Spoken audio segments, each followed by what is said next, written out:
चक्षुरुन्मिलितं येन तस्मै श्रीगुरुवे नमः। नमः विष्णुपादाय कृष्णपृष्ठाय भूतले श्रीमते भक्तिवेदान्तस्वामिन्निति नामिने। नमस्ते सारस्वती देवे गौरवाणी प्रचारिणे निर्विशेष शून्यवादी पाश्चात्यदेशतारिणे। नमो महावदन्याय कृष्णप्रेमप्रदायते कृष्णाय कृष्णचैतन्य नामने गौरतुसे नमः। जय श्री कृष्ण चैतन्य प्रभु नित्यानंद श्री अद्वैत गदाधर श्रीवासादि गौर भक्त वृंद। हरे कृष्णा कृष्णा कृष्णा हरे हरे, हरे राम राम राम हरे हरे। हरे कृष्णा। तो आप सभी भक्तों का हार्दिक स्वागत है आज के गौर कथा में। हम लोग हर रविवार को गौर कथा चैतन्य भागवत से चर्चा करते हैं। तो हम लोग लास्ट टाइम चर्चा कर रहे थे चैतन्य भागवत मध्य खंड दूसरा अध्याय, the Lord's manifestation at the house of Srivas and inauguration of sankirtan. तो अभी तक चर्चा की है कि निमाई के व्यवहार से को देख करके सब लोग ऐसा सोच रहे हैं कि इनको कोई वायु रोग हो गया है। उसके कारण ये पागलपन जैसा हो रहा है। और माता सची माता भी जो है परेशान थी। लेकिन श्रीवास ठाकुर जब आए उन्होंने जो देखा, ऑब्जर्वेशन किया, तो बोले कि ये वायु रोग नहीं है, ये तो सबसे अच्छा रोग है, कृष्ण प्रेम का रोग है। ये तो मुझे भी चाहिए, मेरे पास भी नहीं है। यहाँ तक कि ब्रह्मा शिवा भी इस प्रकार के रोग को प्राप्त करने के लिए हमेशा ललायित रहते हैं। तो जब श्रीवास पंडित इस प्रकार से बताए, सची माता को बहुत सांत्वना मिला कि चलो कम से कम निमाई को ऐसा कोई मानसिक बीमारी तो नहीं है। लेकिन अब उनके हृदय में एक दूसरा भय उत्पन्न हो गया। क्या भय हो गया उत्पन्न? कि अब ये निमाई विश्वम्भर कृष्ण प्रेम में इतना ज्यादा विह्वल है, कृष्ण के प्रति इतना प्रेम है, तो कहीं ये भी संसार को छोड़ करके चला ना जाए। ये एक उनको अब डर लगने लग गया। पहले डर से तो मुक्त हो गई कि चलो इसको कोई मानसिक रोग नहीं है, वायु रोग नहीं है, पागलपन नहीं है, ये तो कृष्ण प्रेम का अभिव्यक्ति है। हाँ, लेकिन अब दूसरा डर आ गया। तो यहाँ तक हम लोग चर्चा किए थे। एते का कहिया श्रीनिवास गेला घर, वायु ज्ञान दूर है सचिर अंतर। तथापि यह अंतर दुखित सचिहाय, बाहिराय पुत्र पाछे ए मन भय।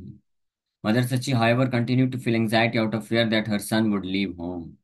लेकिन उनको फिर भी ये दुख सताता रहा कि उनका पुत्र जो है, एकमात्र पुत्र, अब जो है उनके घर में, वो भी छोड़ के चला जाएगा। यही मत याचे प्रभु विश्वम्भर राय, केता ने जानी ते पारे यदि न जानाय। In this way lord Vishwambhar resided in नवदिवा, who can know him unless he reveals himself. इस प्रकार से भगवान विश्वम्भर लीलाएं करते हुए नवद्वीप में उपस्थित हैं। और कौन उनको पहचान सकता है कि ये वही भगवान श्री कृष्णचंद्र हैं जो आए हैं, प्रकट हुए हैं नवदीप चंद्र के रूप में। कौन पहचान सकता है जब तक वो पहचान, अपनी पहचान को खुद प्रकट न करें। तो ये भगवान के विषय में उपनिषदों में बताया गया है कि जब तक भगवान खुद न प्रकट करना चाहे तो कोई व्यक्ति उनको जान नहीं सकता है, भले ही वो कितना बड़ा विद्वान ही क्यों ना हो। ब्रह्मा जी भी नहीं जान सकते। हाँ, ब्रह्मा जी, शिव जी, और यहाँ तक कि भगवान तो नारायण को भी बिविल्डर कर देते हैं। और नारायण और उनके स्रोत बलराम, भगवान बलराम भी नहीं पहचान पाए। भगवान कृष्ण की ये लीला है एक, ब्रह्मा विमोहन लीला किए थे भगवान, तो ब्रह्मा जी तो मोहित हो ही गए, भगवान बलराम भी मोहित हो गए। क्योंकि जब ऐसे सखाओं और बछड़ों के रूप में भगवान कृष्ण ने अपना विस्तार किए, कृष्ण ही थे, लेकिन भगवान बलराम भी नहीं पहचान पाए। तो ये कृष्ण की अद्भुत अचिंत्य शक्ति है। इसलिए कौन समझ सकता है? इस संसार के जो तथाकथित सो कॉल्ड जो स्कॉलर हैं, ज्ञानी हैं, मायावादी, वो कैसे पहचान सकते हैं? हाँ, इसीलिए वो कितना भी उपनिषद वेदांत और वेद पढ़ते रहें, लेकिन जब तक भगवान की कृपा नहीं प्राप्त करेंगे तब तक नहीं पहचान सकते हैं कि भगवान कौन है। प्रसाद लेसा अनुगृहीत ये वही, जानाति तत्वम भगवन विचिन्वन। ये भागवत में बताया गया है। हाँ। प्रसाद लेसानुग्रहीत एव हि। प्रसाद लेसानुग्रहीत एव हि। जानाति तत्त्वं भगवन् मही। 10वें अध्याय के 14वें नंबर, 10वें स्कंद का 14वां अध्याय का 29 नंबर श्लोक है। ब्रह्मा जी जब मोहित हो गए और फाइनली जब समझ गए कि मेरे से बहुत बड़ा अपराध हो गया है, कृष्ण तो परम भगवान है, तो ब्रह्म विमोहन लीला के पश्चात 14वें अध्याय में भागवत में भगवान कृष्ण को बहुत सुंदर प्रार्थनाएं अर्पण करते हैं। और उन प्रार्थनाओं में से एक प्रार्थना ये भी करते हैं कि आपको कौन जान सकता है, कौन आपकी महिमा को जान सकता है। बता रहे हैं, तथापि ते देव पदाम्बुजद्वया प्रसादलेशानुगृहीत एव हि। जानाति तत्त्वं भगवन् महिम्नो न चान्य एकोऽपि चिरं विचिन्वन्।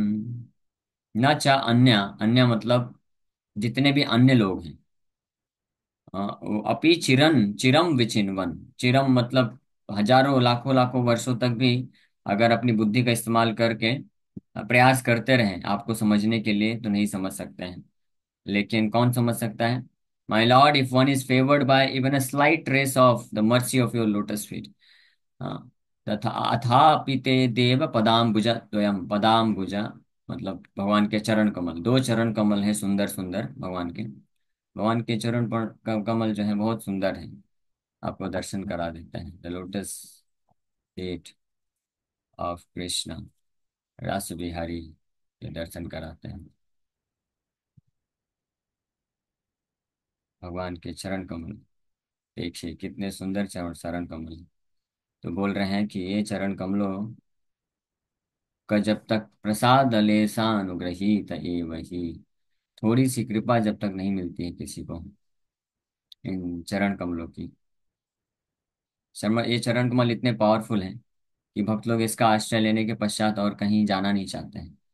भगवान भी इसमें आश्चर्य में पड़ जाते हैं कि मेरे चरण कमलों में ऐसा क्या अद्भुत रस है कि भक्त लोग छोड़ते ही नहीं। भगवान भी उसका आस्वादन करने का बहुत प्रयास करते हैं। उसके लिए ही तो भगवान एक बाल स्वरूप लिए, वटपत्र शाही जिसको बोला जाता है। चरण कमलों का आश्रय लेकर के भक्त लोग दिव्य आनंद में हो जाते हैं। तो भगवान वटपत्र शाही उनका भी दर्शन कराते हैं। बड़ा अद्भुत फॉर्म है। भगवान अपने ही वटपत्र शाही, वटपत्र शाही के रूप में भगवान अपने ही चरणों को अंगूठे लेकर के उसको चूसने का प्रयास करते हैं। ये मार्कंडेय ऋषि की कथा में आता है ये। मार्कंडेय ऋषि देखे पूरे माया देखना चाहते थे, खैर वो अलग कथा, उसमें नहीं जाएंगे तो इसी में टाइम चला जाएगा। तो फाइनली भगवान का दर्शन करते हैं बाल स्वरूप का, और देखते हैं भगवान एक अंगूठा, अपना पैर का अंगूठा लेकर के चूस रहे हैं। जैसे छोटे बच्चे होते हैं ना, कई बार अपना ही अंगूठा चूसते हैं, तो भगवान अपना अंगूठा चूस रहे थे इस भाव से कि मेरे भक्त लोग हमेशा मेरे चरण कमलों का आश्रय लेते हैं। इन चरण कमलों में ऐसा क्या है दिव्य रस, मैं थोड़ा सा ट्राई तो करूं, इसमें कौन सा ऐसा रस है कि लोग जो है हमेशा इन चरण कमलों का आश्रय लेते रहते हैं। लेकिन वो प्रयास करने के बाद अब बड़े स्वरूप में प्रयास करेंगे तो अच्छा नहीं लगेगा ना, इसलिए भगवान बाल स्वरूप ले लिए।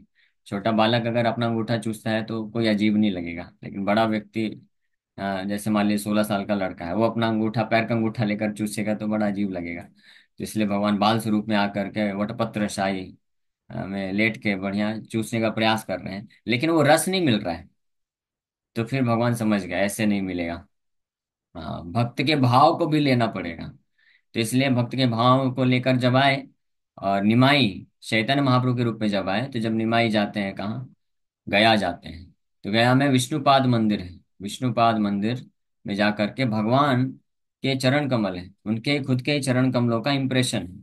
तो वहां पे जाकर के अपने चरण कमलों का, अपने ही चरण कमलों की महिमा को ब्राह्मणों और वैष्णव के मुख से सुनते हैं और उसको स्पर्श करते हैं, और इतने भाव में आ जाते हैं, बहुत भाव विभोर हो जाते हैं। अष्ट सात्विक विकार प्रकट होते हैं। अश्रुधारा रोमांच कंपा शुतरंग भाजो होने लग जाता है। हाँ, और मूर्छित होकर के गिर जाते हैं अपने ही चरण कमलों की महिमा के ऊपर श्रवण करके। सोचिए कितनी अद्भुत बात है। भगवान के चरण कमलों की इतनी विशेष महिमा है कि भगवान भी उनकी महिमा को सुन करके भाव विभोर हो जाते हैं, लेकिन उसके लिए उनको भक्ति के भाव को लेना पड़ता है। तो ये है निमाई, हम लोग ये ऑलरेडी पढ़ चुके हैं, कर चुके हैं, निमाई जब गाया जाते हैं।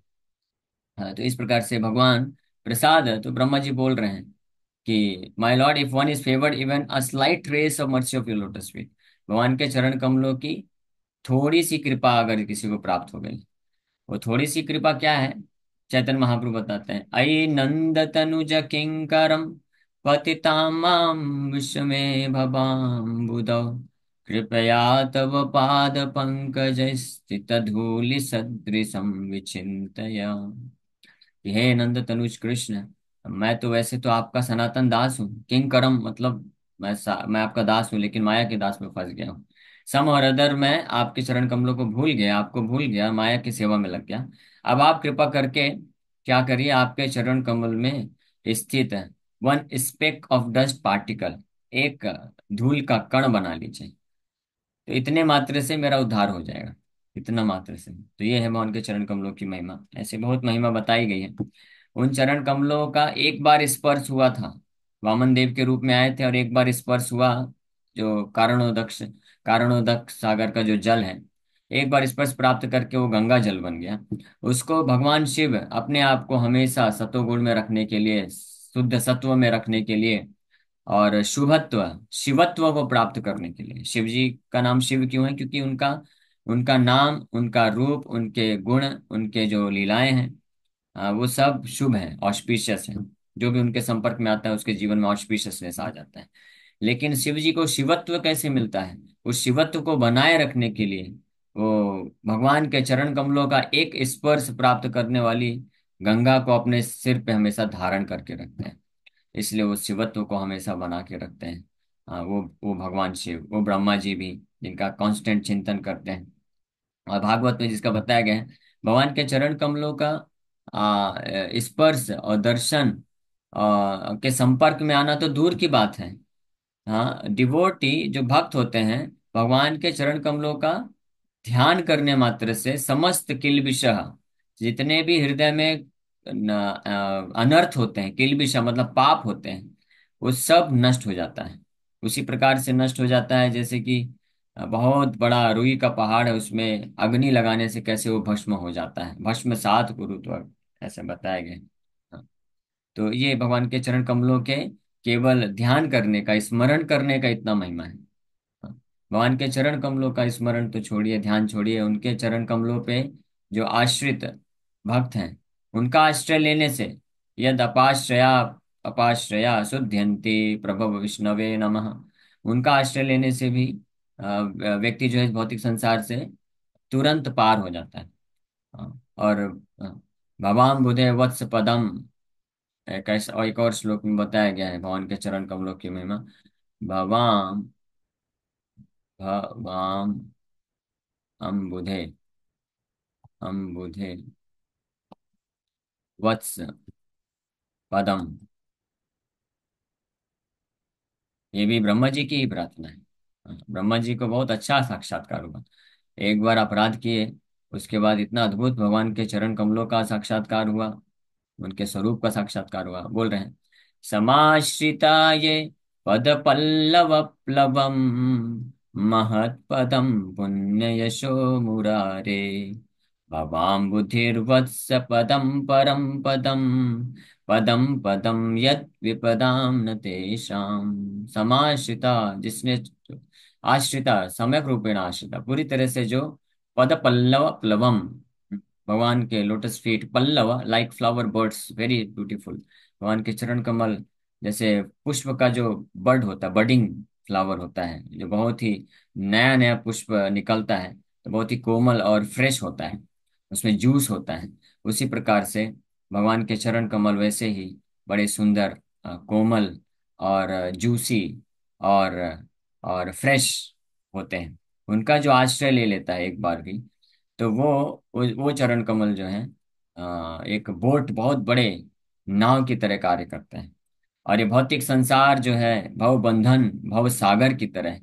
तो सागर, वो जो सागर है वो वत्स पदम, जो बछड़ा होता है उसके पैर का जो खुर होता है, उससे जो गड्ढा बनता है बरसात में, तो उसमें जितना जल होता है उसके बराबर ही सागर हो जाता है, जिसको आसानी से भक्त लोग पार कर लेते हैं। तो ये चरण कमल की इतनी विशेष महिमा बताई गई।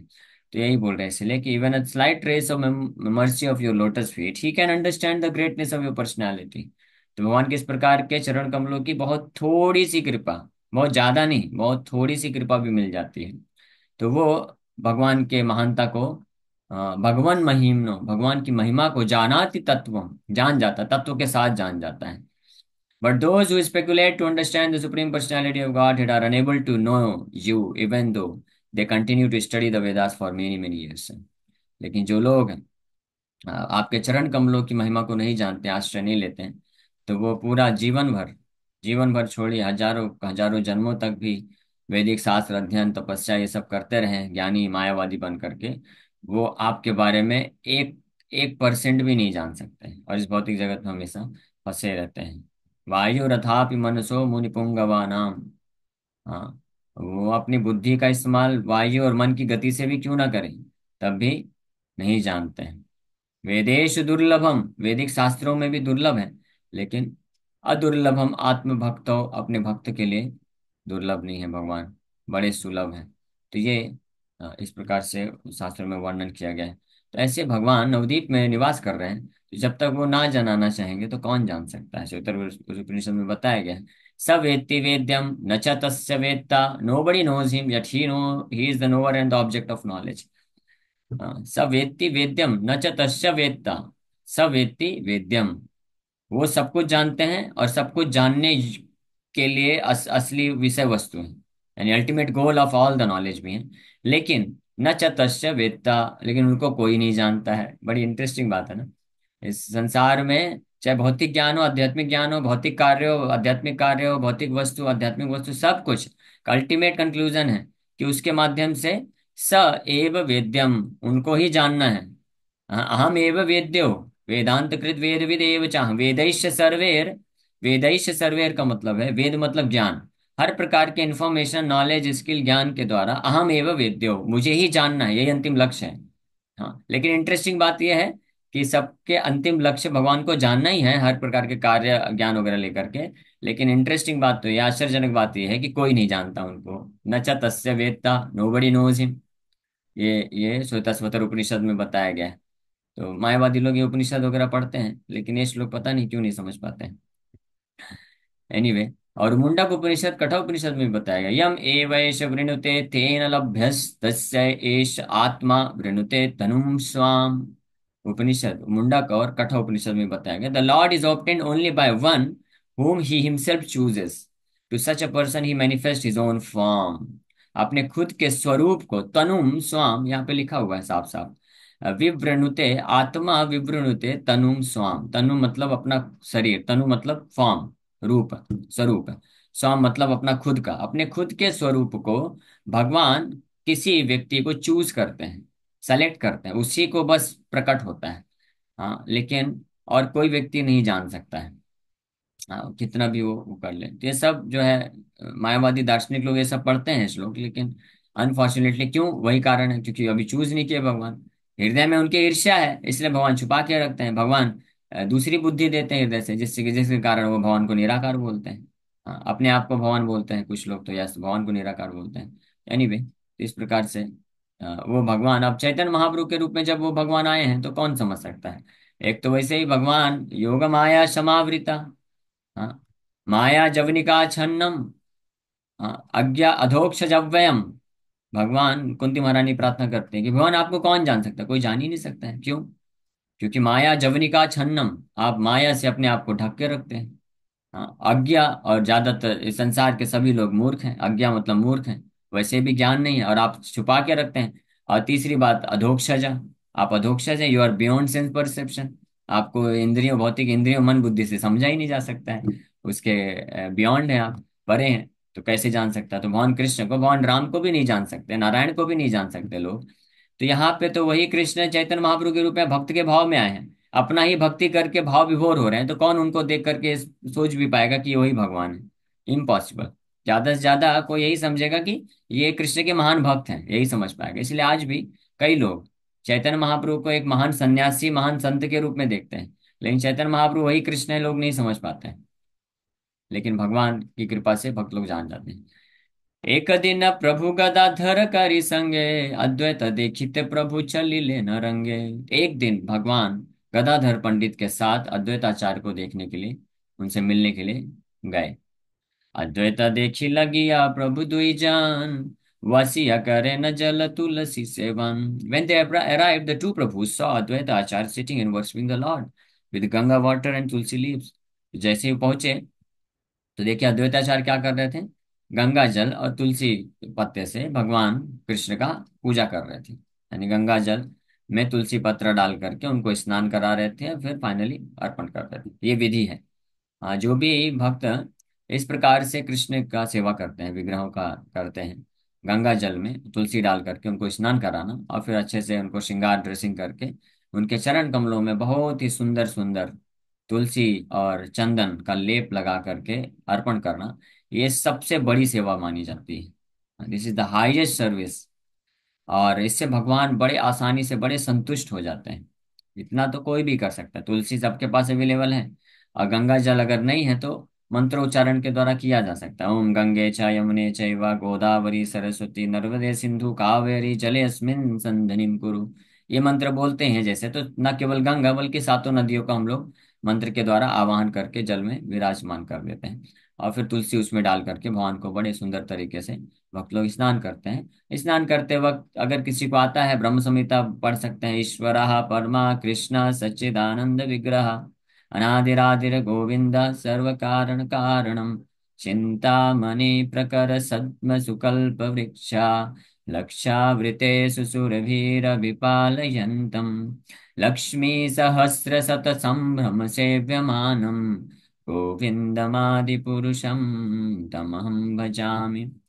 तो एक भगवान सामने खड़े हैं, उनको स्नान करा रहे हैं तुलसी जल पत्र डाल के, और एक अद्भुत फीलिंग आती है। तो ये जो भक्त लोग स्पेशली दीक्षा लेते हैं, दीक्षा ले लिए हैं, उनका ऐसे विग्रह रखना चाहिए, गौर निताय के पहले रखना चाहिए, उनका स्नान कराना, श्रृंगार करना चाहिए, और फिर फाइनली तुलसी और चंदन का उनके चरणों में अर्पण करना चाहिए।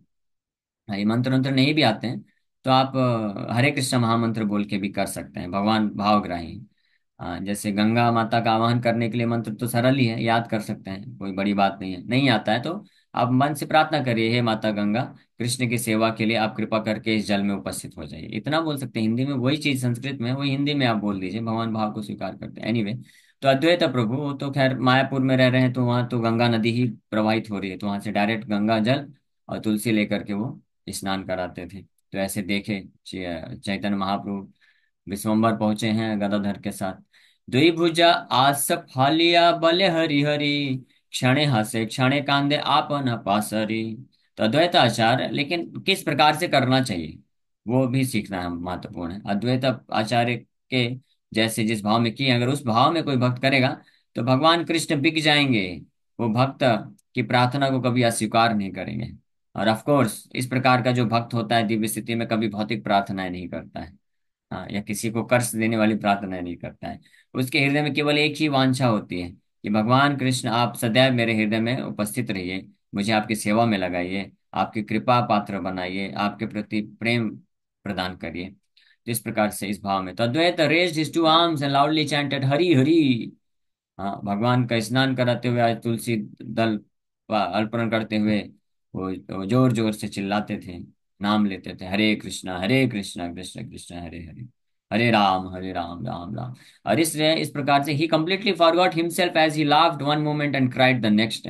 अद्वैत प्रभु अपने आप को भूल जाते थे जब कृष्ण का इस प्रकार से शालिग्राम शिला था उनके पास, कृष्ण का शालिग्राम शिला, तो इस उनको स्नान कराते थे और फिर तुलसी दल पत्र अर्पण करते थे।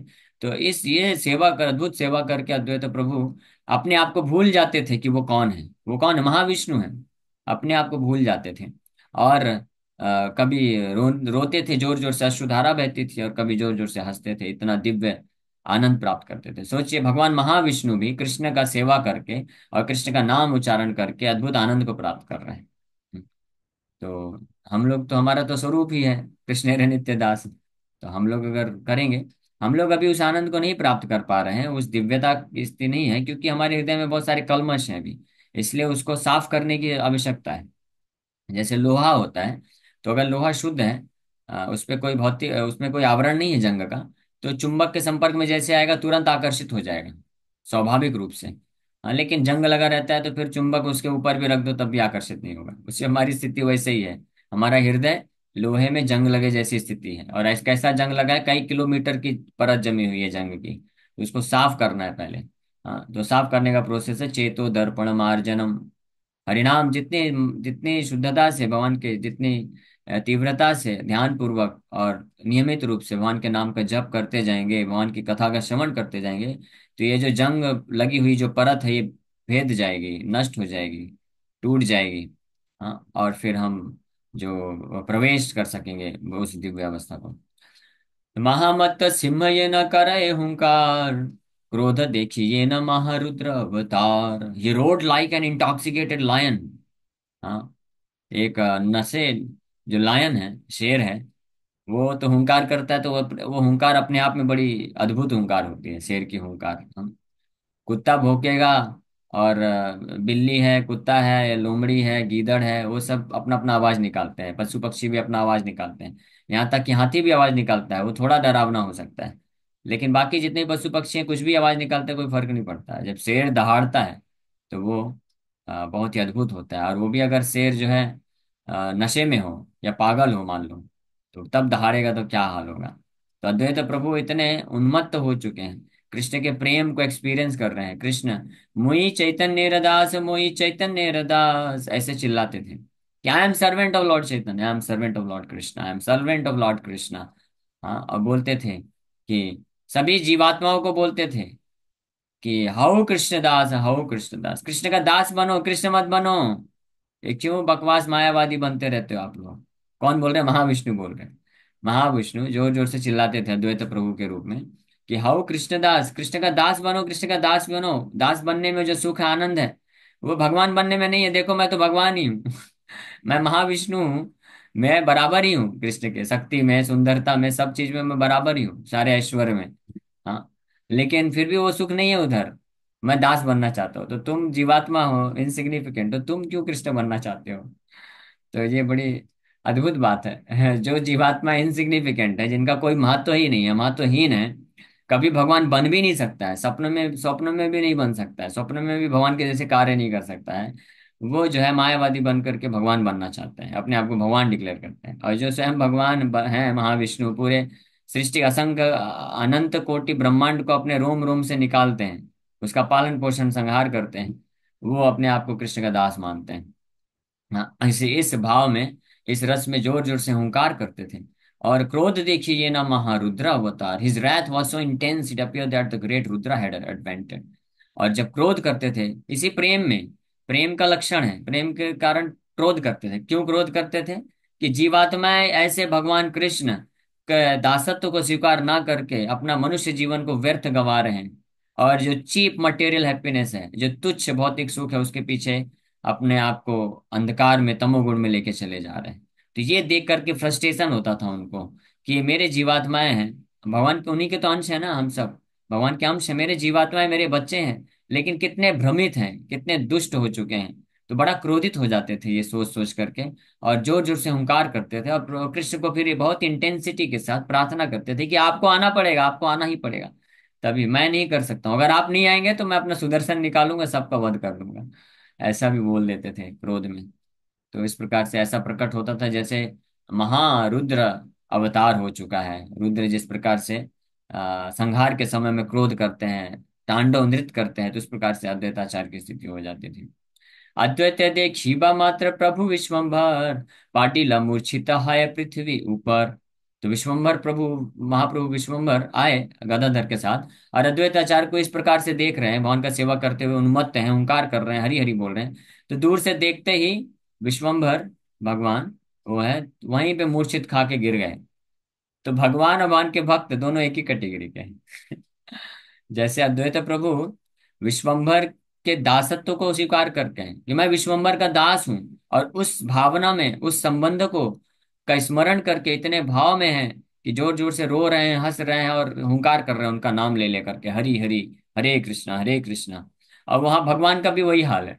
भगवान भी जब आके देखे मेरा ये जो है भक्त इस प्रकार से इतना भाव विभोर हो रहा है, तो उसके भाव को अपने प्रति प्रेम के भाव को प्रकट रूप में देख करके भगवान भी भाव में आ गए और मूर्छित होकर के गिर पड़े वहीं पृथ्वी में। ये बड़ा अद्भुत प्रसंग है। आगे क्या होता है हम लोग दोपहर की क्लास में चर्चा करेंगे। तो आप अगर आगे सुनना चाहते हैं तो आप लोग आइए दोपहर को भी। Hare Krishna, thank you very much. Hare Krishna Krishna Krishna Hare Hare, Hare Ram Ram Ram. किसी वक्त का कोई प्रश्न है तो पूछ सकते हैं। अपने कृष्ण के शरण से नाम हासिल हरे कृष्णा, आप आशीर्वाद दीजिए। राधे श्याम जी।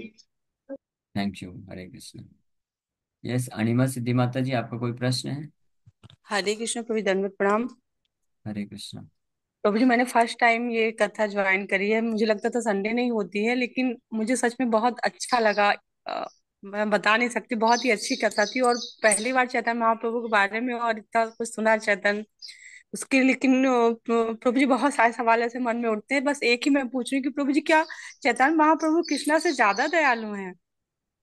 हाँ, चैतन्य महाप्रभु है कृष्ण ही, लेकिन एक तो कृष्ण की दया भी असीमित है, करुणा सिंधु है, समुद्र के जी। बराबर दया है। लेकिन चैतन्य महाप्रभु के रूप में आते हैं तो उधार लेके भी आते हैं ना।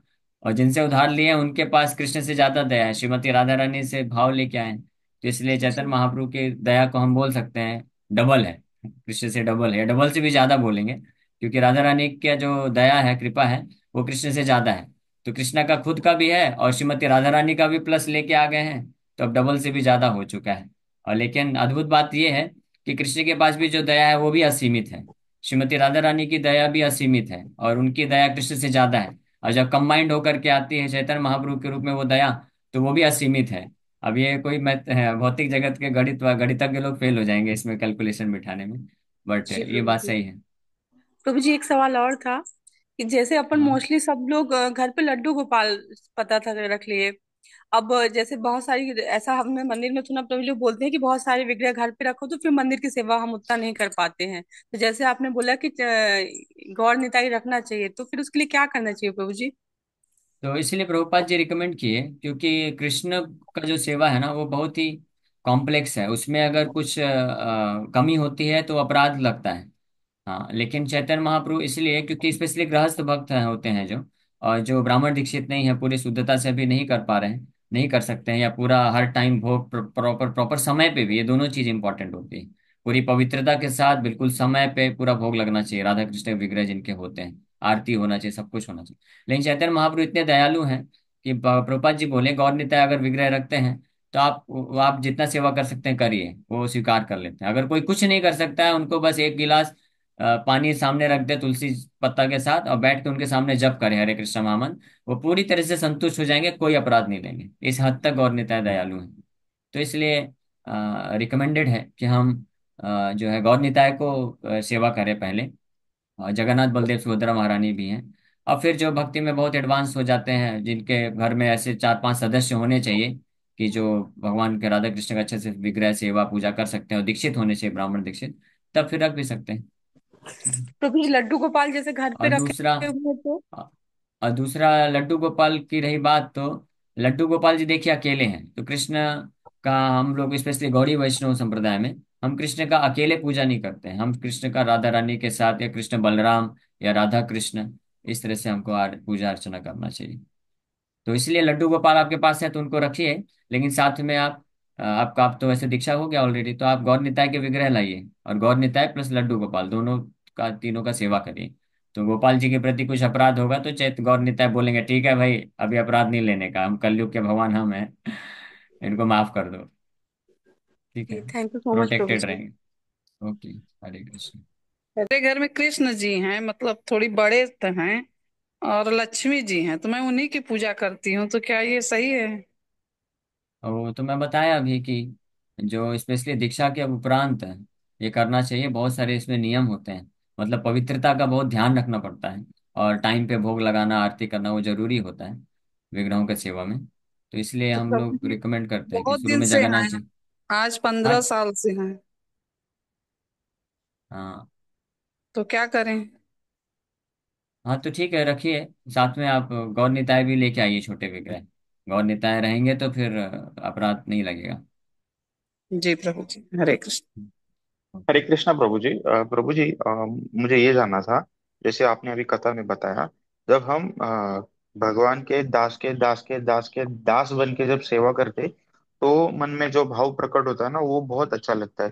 तो कभी कभी हम है ना कुछ भौतिक चीजों के अचीवमेंट से थोड़ा सा एडवांस हो जाते हैं, फिर ये भूल जाते हैं। तो ये दासत्व का जो भाव है वो कंटिन्यू करने के लिए, उसमें आगे बढ़ने के लिए हमको क्या करना चाहिए प्रभु जी? उसके लिए आपको नियमित रूप से सुनते रहना चाहिए, ध्यान पूर्वक। अगर नियमित रूप से आप सुनते रहेंगे तो इन कथाओं के माध्यम से, जब जैसे आज हमने सुना कि अद्वैताचार्य महाविष्णु होकर के वो भी दास भाव में अद्भुत अद्भुत रस को प्राप्त कर रहे हैं, तो हमको भी फिर प्रेरणा मिलेगी, सुनते रहना चाहिए। और दूसरा, फिर हम दास, ये तो श्रवण हुआ, फिर हमको एक्ट भी करना चाहिए। जब हम सर्वेंट बन करके सर्विस करेंगे, जब हम सेवा करेंगे कृष्ण का, चाहे विग्रह सेवा होता है या प्रचार का सेवा होता है, तो हमारे अंदर ये भावना बनी रहती है कि I am servant of Krishna, not just Krishna. हम प्रभुपाद जी के अनुगत्य में रह करके जब सेवा करते हैं, तो ये हमेशा फीलिंग रहती है कि मैं प्रभुपाद का सर्वेंट हूँ, तो वो कृष्ण के दास के दास के दास के दास के दास का सर्वेंट हूँ। और फिर किसी वरिष्ठ भक्त के मार्गदर्शन में रह करके हम करते हैं, तो ये दास की भावना बनी रहती है।